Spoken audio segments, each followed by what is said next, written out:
Right now at noon, winter heating bills are forcing families to make tough choices as natural gas rates climb across the 4 states. And you're going to need the heat as we head into the weekend. Temperatures dropping out there with a cold front, and we've got some cloudy skies to contend with. Details coming up.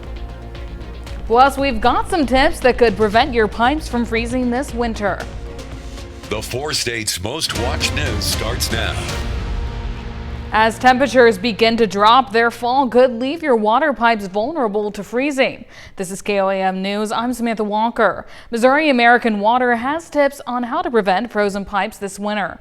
They recommend homeowners wrap exposed pipes with insulation or heat tape. Then, during freezing weather, open cabinet doors to let warm air reach the pipes and to let faucets drip to keep water moving. The utility also says you should be sure to keep the lid on the water meter during freezing weather. The water meter is in the ground and there's insulation, there's protection from the water meter. When you lift the lid, you're exposing the meter to the cold air, which can cause the meter to bust. And then, of course, you have to call us and we have to come out. The utility also recommends homeowners to locate their main water shutoff valve and test it before temperatures drop. Now let's check in with Chris Warner for a look at the forecast. Yeah, definitely need those tips as our temperatures are going to drop pretty significantly. We've had some cold spells and we're going to get another one. The big difference here is going to be the wind that's going to cause some issues for those outside. Live look downtown Pittsburgh. We've got those mostly cloudy skies, which we said exactly was what was going to happen. You see the camera shaking. That is because it is windy. Mostly cloudy from the MoDOT camera, 20th and Range Line in Joplin. I guarantee probably all of these folks have their heat on again, except for those who maybe have a better tolerance for the cold. Now yesterday, not quite a record low by any means, but still very cold start to the day, but our high 1 degree above average. That's really where we're going today. Our highs today are going to be pretty close to normal. It's the wind chills that are going to create a problem. In fact, look at Iola, Neodesha, Sedan, upper 40s out there. We've got some upper 30s, Chanute's a little colder, 39. Most of us in the low to mid 40s, and you get into those wind chills hanging out in the 30s, so we're doing a little better, but nonetheless, these wind chills will begin to drop as we head a little later into the afternoon. Some isolated flurries, again, still not out of the question. Temperatures dropping into the low 30s by 11 o'clock, and we'll have those gusty winds and, again, a couple of flurries here or there continue into the overnight and into tomorrow morning. We're going to be a lot colder tomorrow and tomorrow night. We're going to break down those details for you, tell you how cold it's going to get here in just a few more minutes. Samantha? Chris, thanks. Winter heating bills are forcing families to make tough choices as natural gas rates climb across the 4 states. In southwest Missouri, Spire customers face a 10% increase. Chris Bryant breaks down what's driving these higher costs. When utility rates go up, people have to make hard choices. And usually what happens is that if they can't afford their utilities, the first thing most families will do is just about anything they can to pay those utilities. Spire natural gas bill has 2 main components. About 60% of that is your customer charge and your volumetric charge. And that's the charge that we need to supply service in Missouri to your house. Cranking up the thermostat over the winter also cranks up what we pay for that heat. And about 40% of your bill is the purchase gas adjustment. And so those are the costs of us buying actual natural gas in the wellheads in Oklahoma, Texas, shipping it throughout the country on interstate pipelines to Missouri. According to the Consumers Council of Missouri, customers in Missouri have seen rate increases for Ameren and Spire since 2020. Is that both Ameren and Spire residential customers have experienced substantial recent increases, and that those increases outpace both national inflation and state wages. And there's some headlines and large percents in this report, but they're just looking at winter. A customer has an annual bill, and when you look at it, an annual bill, it is not to that detriment of an impact that report is stating. Spire provides natural gas services to 11 counties in southwest Missouri and 40 counties across the state. And Spire leaders say their customers will pay around $9 more a month, an increase of about 10%. These increases affect people who are low and moderate income much more heavily than people who have, perhaps more resources. In November, Liberty Utilities told customers to expect a 9 to 26% increase in their bills this winter. The company says the price hike reflects the cost it pays to purchase natural gas on the open market, plus transportation and storage service fees. The average price of gasoline nationwide has hit its lowest level since 2021. AAA says that's due in part to fewer cars on the road during the cold months, with many drivers choosing to stay home as opposed to the summer months, which typically see higher prices. Other factors include stable crude oil prices, and here in the 4 states, a comparatively low fuel tax rate. Summer times, that's really the height of gasoline consumption for the average consumer. They're taking road trips, they're going on vacations, they're doing a lot of traveling. During the winter months, people tend to want to stay put more and stay warm, stay inside. It gets dark out earlier, makes it a little bit more challenging to travel like you do during the summer months. Kansas, Missouri, Oklahoma, and Arkansas all currently sit well below the national average of $2.84 a gallon. Well, First Baptist Church Joplin is hosting a blanket drive to benefit the people at Souls Harbor. The church hosts several drives throughout the year to give to those in need, and blankets are typically a big need for Souls Harbor. As the temperatures drop, the drive will continue until January 25th. You can drop off new unused blankets at the First Baptist Church Joplin in their donation bins. The Pittsburgh Art Walk celebrates a major milestone this year as the community event reaches its 20th anniversary. Organizers with the Pittsburgh Arts Council gathered at Toast last night to brainstorm ideas for the 2026 celebration with artists, musicians, vendors, and business owners. One big idea discussed is to have a mural that the community would paint on site during the next art walk. Organizers say community input helps shape each year's success, and the 20th anniversary spring art walk is set for April 18th with a second fall event planned for September 19th. College students brought Dr. Martin Luther King Jr.'s powerful words to life at the Ellis Fine Arts Center yesterday. Fort Scott Community College and Pittsburgh State University students performed a tribute reading of Dr. King's letter from the Birmingham jail during a Lunch and Learn event. Event organizers say these celebrations focus on bringing people together and embracing diversity. Fort Scott continues MLK Day with a food drive, documentary screening, and a Docum drugstore sit-in lunch and learn event at the Ellis Fine Arts Center on Monday. Well, coming up, Venezuelan opposition leader Maria Corina Machado delivers remarks following a historic meeting Thursday with President Trump at the White House. And later, we're making a batch of Southern Johnny cakes in the Mr. Food Test Kitchen.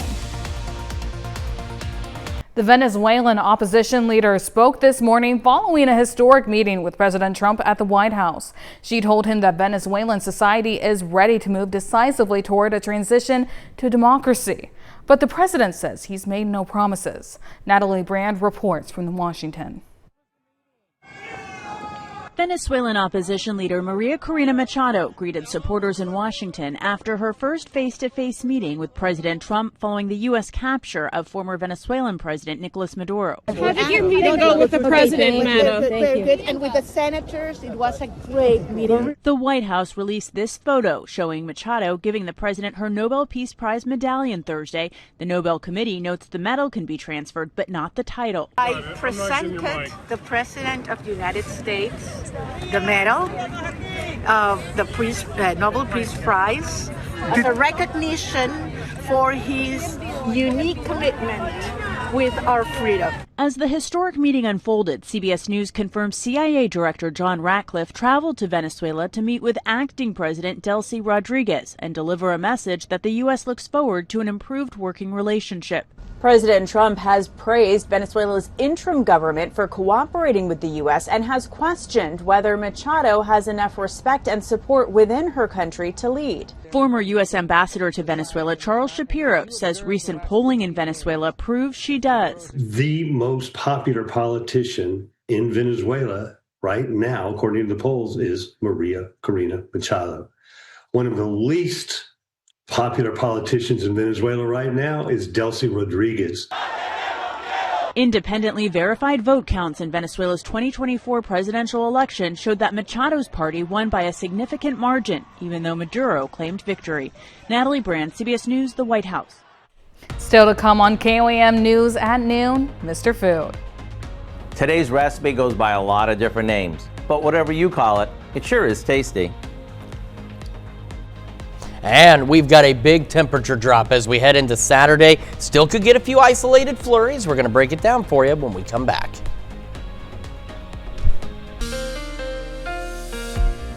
Welcome back to the KOAM News at noon on this cloudy and chilly Friday across the 4 states. We've got those clouds, and we've been dealing with the mostly cloudy skies, and we can see plenty of them from downtown Pittsburgh, where, again, earlier today, some of you saw brief little shower, maybe a little flurry here or there, nothing too crazy, but we've got, again, some flurry chances through the evening. We'll get to those right now on the future track. So we've got that little pausing clouds, or at least the broken clouds, and here in the next little bit, more clouds will roll in. Now, as we go into the afternoon, drizzle, maybe a little flurry here or there will be possible. Once we get a little later, we start to see a couple of additional snow showers or flurries out there, but since this morning, the number of these little snow showers has dropped. We weren't expecting much initially, and we're expecting even less at this point. Now, could you still see some flurries in some locations? Absolutely.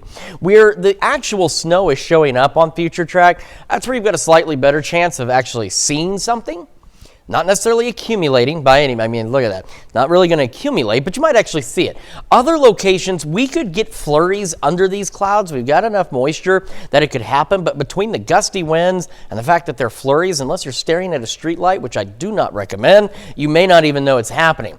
As we get closer to sunrise tomorrow, we still have that period of clearing before another round of clouds comes in. We get one last shot at a couple of isolated flurries or light snow showers, and you can see even that has those clearing out by noon now. Ending in southeast Kansas. Earlier runs on our future track from yesterday and this morning had it at least making it into southwest Missouri, but that's looking even less likely. The other thing we're going to have to worry about is these gusty winds, which we're going to break down what impact they're going to have, other than the fact that it's going to be very breezy. Now, Saturday night into Sunday, our winds shift out of the southwest. You get a few clouds first part of the day Sunday, clears out pretty quickly, and we're left with gusty southwest winds before another boundary pushes through. Later in the evening, those winds switch back out of the northwest, and the air temperature will begin to drop again. We don't get very warm heading into Sunday, but we'll be a bit warmer Sunday than where we'll be tomorrow before we get cold again. So today, highs again, mid-40s for most of us. As you saw earlier, some of you are into the upper 40s, but with these gusty winds, it's keeping those wind chills 20s and 30s as we head through the afternoon, and they're going to continue to gust upwards of 35 miles an hour. Again, some flurries. Mostly cloudy skies tonight, back into the low 20s. And with those northwest winds gusting to 30, that keeps our wind chills at about 5 to 10 above zero. Now, to that side, you know, some of our northern counties, especially the Highway 54 corridor, points north, you guys have a tendency to get a bit colder than everyone else. And if you drop into the mid-teens, which is not out of the question, those wind chills are going to be even lower. We're looking at 0, maybe a little below 0. For wind chills overnight tonight for some of you. And it's not going to have a lot of improvement tomorrow. Now, as I said, the sky's clear, a couple of flurries in the morning. Still, with those gusty northwest winds, temperatures much colder now, well below average, into the upper 20s and low 30s. So we're going to keep wind chills most of tomorrow, probably in the teens and some low 20s out there. So a bitterly cold day. I got to remember to take that out. That's not supposed to be there. Okay, after we do that, 11 Saturday night, we go about 42 on Sunday. So it's a little warmer, not by much, but then temperatures will drop again Sunday night into Monday. And so now we're back below normal, well below normal, I should say, for Monday. And then we start warming up again. We see some 40s, maybe some low 50s. And we get another system, brings in some shower chances toward the end of next week. And on the other side of that system, temperatures will drop once again into next weekend. So it's a lot of ups and downs and some big ups and downs out there. But the main concern we've got from now through at least the weekend is going to be those winds, taking those wind chills down to dangerously cold levels for some folks out there. Definitely. And, you know, for me, if it's going to be this cold, we should at least have a little bit of snow. Not enough to, like, dampen the roads or, you know, make everything bad and shut everything down, but just enough to, like, you know, see some. We'll be lucky if we even see that. That just makes me sad, Chris. Tell me about it. I agree with you, though. It should be fair. It should give us something. Yes. Well, thanks, Chris. Stick around. We're making Southern Johnny cakes in the Mr. Food Test Kitchen. We'll be right back. Howard showing us his recipe for Southern Johnny cakes in the Mr. Food Test Kitchen. Today we're making a dish that dates back to the early 1500s, when the Native American Indians taught settlers how they could use ground corn to fight off hunger. They made something called Johnny cakes, but you may know them as hoe cakes or journey cakes. And just like most dishes, it's evolved over time. So let me share a southern version that is super easy. We start by combining some whole wheat flour, baking powder, sugar, salt, and a generous amount of self-rising cornmeal. You see, the cornmeal is what makes this so unique. To that, we add in a couple of beaten eggs, a bit of vanilla, a touch of melted butter, and then we slowly add in some hot milk. We want to do it slowly so we don't cook the eggs. Now, just like making any other pancakes, we spoon the batter onto a hot griddle and cook them until they're golden. Not only do these taste great, they have only about 100 calories per serving and half the carbs of traditional pancakes. So they're a great option if you're on a diabetic-friendly diet. And when you serve these as a rise and shine breakfast with a bit of sugar-free maple syrup or some fresh fruit, are you ever in for a treat? I hope you'll go online and get the recipe for Southern Johnny Cakes, which is from our diabetic-friendly website, everydaydiabeticrecipes.com, so you can have a dish that stood the test of time. I'm Howard of the Mr. Food Test Kitchen, where today we found a time-tested way for you to say, ooh, it's so good. You can find this recipe along with a lot more good food from the Mr. Food Test Kitchen online. Just go to our website at KOAMnewsnow.com. Now here's a look at the 4-state market prices. All right, again, staying bitterly cold as we head into the weekend. Like I said, wind chills tonight down near zero, possibly below zero as we go into Saturday night with these gusty northwest winds, a few isolated flurries out there. A brief slight warm up Sunday. Another front comes in, drops us back down below average for Monday. Another warm up, this one a little longer. Some showers with another system makes us cold again by next weekend. So get ready to just keep the coat and the sweater and the hoodie. Anything you need to stay warm based on these temperatures, just keep it all by the door. Definitely. Well, thanks, Chris. Coming up tonight at 5, inflation may be cooling overall, but streamflation is heating up. New data shows prices for subscription video services jumped nearly 20% in December, far outpacing broader inflation. We explain why these prices jumped and offer some tips on how you can still save some money. Plus, from flu to COVID, the number of people sick is rising in southeast Kansas. What health experts say you should know. And a proposed data center near Joplin is drawing concerns from some residents. We'll take a look at what is planned and the potential impacts. Join us for those stories and more on KOAM News at 5. Well, that's the news for now. Thank you for joining us for KOAM News at noon. Have a great afternoon.